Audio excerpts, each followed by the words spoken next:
What's up, everybody? It's Big Ralph TV, and I'm back with another video. All right. So last Friday, August 3rd, I just dropped my new album, a work of art. I'm so proud that I did something of that nature, and I was able to put it out for the world to hear. Worldwide release, a work of art wherever you buy your music: iTunes, Amazon Music, Apple Music, Google Play Music, Tidal, Spotify, wherever you can get it, go get it. The album is out right now. But it came out last Friday, and I initially, I just wanted to get with a few people or ask the question to people who have heard it and see, what's some questions they might have about the release. And if more questions come up, I'll do this again. But we just wanted to get like an initial thoughts of the what people thought so far, some questions that they might have had. So I'll go ahead and get into a few of them right now. So the first one is, why are there only 9 tracks on the album? All right. So if you go out and you stream it or you buy it right now, you'll see that there's 8 songs. All right. But if you go out and you buy it and you hit me up, you let me know, hey, Ralph, I bought the album. I'll get in touch with you through email or however I can get a hold of you, and I'll shoot you the 9th track to be added on to the project. All right. So remember that if you're thinking about going to buy it. But why is there only 9 tracks? All right. So initially, I was aiming to make it no more than 12. 10 to 12 is the sweet spot for me as far as recording albums. I don't want to do too much filler.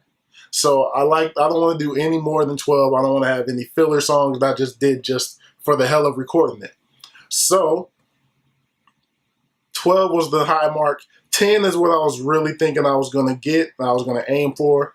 But as I started writing and, I was recording, it seemed like I was beginning to start forcing ideas instead of letting it just flow naturally, So once initially I got to 8 and I said, you know what, 8, that's it. It's a wrap. But the song Get Your Thug On was actually the final decision for the album because I heard the beat. I had something that went with that beat. And I said, you know what, this will fit perfectly. Let's go ahead and do that. So that's what made it 9 songs. In addition to that, Thriller and Purple Rain, 2 of the greatest albums ever created, are 9 songs. So I kind of think that's the perfect, the perfect area of songs, man. You can't go wrong with that. Nobody's going to question either one of those 2 albums for having just 9 songs. So sometimes you got to get straight to the point, keep it tight, and not do too much filler. So that's what I was aiming for on that. I just didn't want to go past, 12 and make it too much filler. So I just stopped when I felt comfortable. So that's why there's only 9 songs. The second question on here is, what's my favorite song on the album? My favorite song on the album, I don't want to pick favorites. It's like picking your favorite kid. I don't have a favorite kid.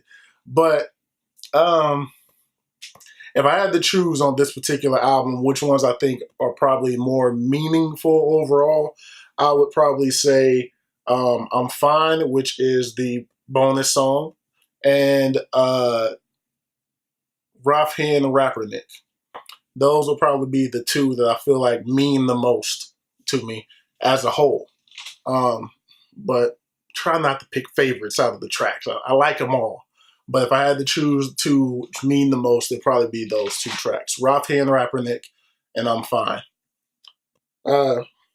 Number 3. On the track A Song For You, why did it take so long? I'm assuming it means, why did it take so long for me to write about this person? Or why did it take so long for us to, I'm not understanding why, but I'll answer both of those. Why did it take so long for me to write about whoever it was written about? Just skipped over it for some reason. Never felt like I needed to before. And I heard this beat, and I said, you know what? Let me tell that story. And as far as um, why did it take so long for us to, I don't know, to do anything or to make anything happen, kept moving, man. Situation wasn't right, times wasn't right, so just nothing ever happened. I guess that's the question that's being asked here. Or why did it take so long for me to write it? I answered both of them. So there it is. Um, let's see. Overall, am I proud of the responses in the art? That's part one. Question number one. That's my mama. Overall, am I proud of the responses, and are you already thinking about working on another one? Yes and yes. A few people who have listened to this project and know me and have heard some of my previous projects have said that this is my best body of work. This is my best album. This is as good as it gets, and that makes me feel good because I worked hard on this one. I worked hard writing this album and putting this one together and putting the money into making it so that everybody around the world can hear this one. So yeah, I'm proud of the feedback that I'm getting from people regarding this album. It makes me feel like everything that I put into it was well worth it. So yes, definitely proud of the responses. Am I already thinking about working on another one? Yeah, yeah. I feel like I'm motivated right now because of the response of this project. So I feel like, man, the ball is running, you know what I'm saying? Or ball is rolling, excuse me. I should continue while I have the momentum right now, while it's fresh and while I'm motivated to do it. I should keep going and not just kind of sit around for another few years before I decide to drop another drop another project. So I'm definitely thinking about working on something else right now. Just gotta start putting the project together. Um, any response from family to 328 Huron? Um, my mama loves it. My mama loves it. That was when that's where my mom's parents lived. As a quick little backstory, so that was my grandparents' old house, my mom's parents, back when we were little, and a lot of childhood memories from that area. That's usually where a lot of the family get-togethers were. So I just wanted to speak on that and speak about how you know we all need to do better as a family and get together and not just for funerals. That's why I said let's meet up, and not just for Saturdays, not Saturday as in the day, but Saturday, Sadder, not Saturdays. Let's just meet up for a good time and have each other around and enjoy each other's company. So that's what I was aiming for, and that was the perfect title for that because that's where we used to do that at. And barbecues and 4th of July and Christmas and Thanksgiving. We all used to just meet up at 328 Huron, and we used to enjoy each other. And it's like we don't do that anymore. So that's what I was aiming to get to on that particular track. I have a few cousins that I spoke about in that song who have heard it, and they enjoyed it too. So the family who have heard it appreciate that song, and I think that's the response I was aiming for there. So hopefully more family hear it and more family members hear it, and let me know how they feel about that. So let's see what else we got here. My buddy asked, what's up with the fadeaway layup that I did in my video? My buddy's got jokes, but you know why I kept that layup in the video is because I made it. I made the video. I made the layup. I went up. I didn't even know I was doing a fadeaway. I just kind of wanted to do a layup. I was gonna attempt to dunk it, but my wheels ain't quite. My hops ain't quite like they used to be. 10, 15 years ago. I would have dunked that some years ago, but I ain't quite got the hops like I used to have back in the day. So I can't quite dunk it, no more. So that's why that was a fadeaway layup. And stop clowning me, man. You know what I'm saying? I still made the layup. It was sweet. It was sweet. The layup question. Okay. In the video, I harped on how my wife said that previously I sounded like I wasn't having any fun in older music. What did I gather from her on this joint? And was she cool with it? Um, I feel like what I took from that is that I didn't need to. I get so serious when I'm writing my music. I get so serious when I'm writing these albums that I feel like I gotta have a theme. It's gotta be this structure. It's gotta go with this, and I gotta worry about each song, and it's gotta be super lyrical, and it's gotta be all this stuff.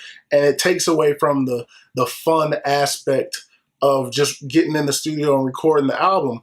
And I feel like this time when I was in the studio, I tried different things, and it was a lot of fun. It was a lot of fun just to be in there. Sometimes you'll be writing and it gets a little bit stressful, but overall, I felt like once I got in there, I got in the booth and I started recording and I started saying everything that I had written down, and then trying different ad libs and trying different ways of saying the hook or saying the verses. Um, I feel like it was well worth it, and I feel like she was right. I definitely needed to have more fun. This was more fun. This album was definitely fun to make, man. Definitely, no question about it. It was definitely a fun project to make, and I'm glad that I decided to do it. So I had a lot more fun in the studio this time, and it wasn't as serious about. I wanted to have no theme at all when I uh, recorded this one, and I didn't. I just wrote whatever came to mind, and I had fun doing it. So she was right. Um, what is she cool with it? Yeah, I mean, I think she thinks she can tell that I had fun. She can see that in the video that I made, and I'd come back from the studio and tell her about it, and she's, definitely, I think she's cool with it. I think she could see that I had a lot of fun recording this one, man. So I would say it went over well with her. On the extra track that you can only get if you buy the album and you hit me up and let me know. Remember that. On the extra track, I'm fine, which you can only get if you purchase the album. You said, I'm fine just once. Why? Why did I say that just once? Because usually you say the title of a song multiple times. I get that. Just for impact. And if you listen to the end, if you ask how I'm doing, no, I'm lying when the answer that I say to you is, I'm fine. End song. There's the impact. I just said it one time, and then you'll know I'm lying since I said that. Just the one time, I'm fine. Because that's typically the answer that somebody who's going through something and don't really want to talk about it, or don't really want to tell you, and or maybe not ready to open up about it. They're just gonna say, I'm good. I'm fine. I'm all right. And that's gonna be it. They're not gonna keep repeating it. They're gonna say it the one time and they're gonna move on. And just the impact, man. That's just what I was going for on that one. It was, I'm fine, close track, impact. What made me remix the Bone Thugs tribute? What changes did I make? And what were the reasons behind the changes? Okay, so what made me remix the Bone Thugs tribute? I originally made that song and I put it out maybe a year ago, right? And I made that song just over a different beat by the producer slash rapper from the Cunning Linguist, by the name of No. I rapped over one of his beats and I wrote that song to that beat, and I put it out just SoundCloud, YouTube, just for practice, just to kind of like warm myself up. And there was no real chorus. It was just me talking about Bone Thugs and Harmony, how they influenced me, how they're my heroes as far as rap, along with the GZA from the Wu-Tang Clan, and of course this guy behind me. I just wanted to speak about how much they were of influence to me. And I didn't have a hook. It was just kind of me rapping. And the reason I redid it is because I felt like this beat fit what I was saying, and I could add it and make a hook and make something catchy that people could sing along with. And I could still further pay tribute to them because the hook, for those of you who have heard it, the hook is similar to Wishbone's song of the same title, Get Your Thug On, from The Art of War, which is the album that influenced me to start rapping in the first place. So That's part of why I did that. I redid it so it could be put out and heard by everybody, you know, on a worldwide scale, and not just on like a little SoundCloud or YouTube page, because a lot of people don't listen to that stuff on here. A lot of people don't come here to see my music, you know what I'm saying, to come here to look at shoes or some products. But I felt like maybe a lot of people hadn't heard that. And what changes did I make? I took out the talking that I did in the previous version, and I added the chorus and the hook, and I made it catchy so that you can sing along with me, and you can sing along with me as I pay tribute to my heroes, Bone Thugs-n-Harmony. You know what I mean? And that was also the reasons behind the changes. Um, can I give more details on my encounter with Lazy Bone? Uh, it was in the song "Get Your Thug On." I speak about when I met Bone Thugs-n-Harmony backstage in Colorado. I went to one of their concerts. I got backstage passes. I was like, oh my God, I'm about to go meet my heroes. I'm going to meet my heroes, man. So I was excited, and I went back there and I met them. And at the time, Crazy, Flesh, and Wishbone were being interviewed by somebody. So I paid to get tickets, but this guy's interviewing them, and he's taking up all my time. So I didn't really get to go back and chat with them the way that I thought. Excuse me. So um, I had a CD. It was like a demo of a mixtape I did, and it wasn't even professional looking. It was in like one of those old CDR case like slips, and I had the poster. I have this poster that's up on my wall right now. It's that poster. I had that in my hand. I was gonna have them autograph it.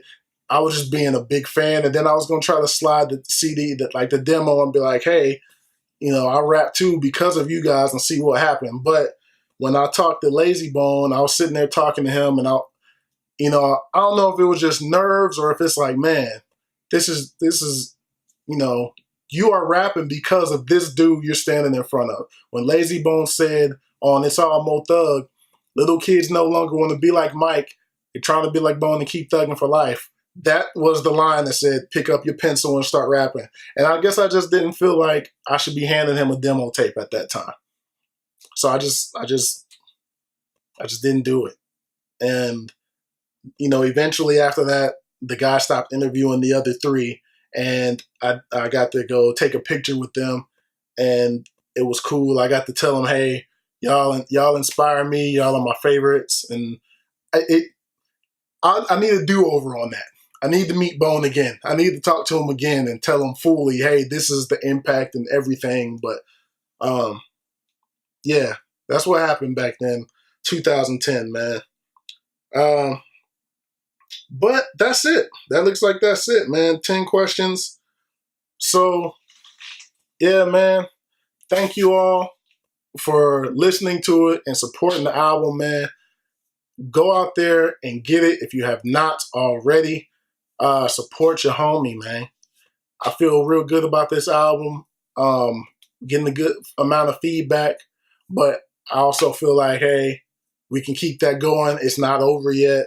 This is just the initial week. If you haven't heard it, get out there, cop the album, support your boy, man. A work of art available wherever you can get music. You know what I mean? But that's going to do it. Thumbs up if you like this video. Subscribe if you have not already. And I'll holler at y'all in the next video. Peace.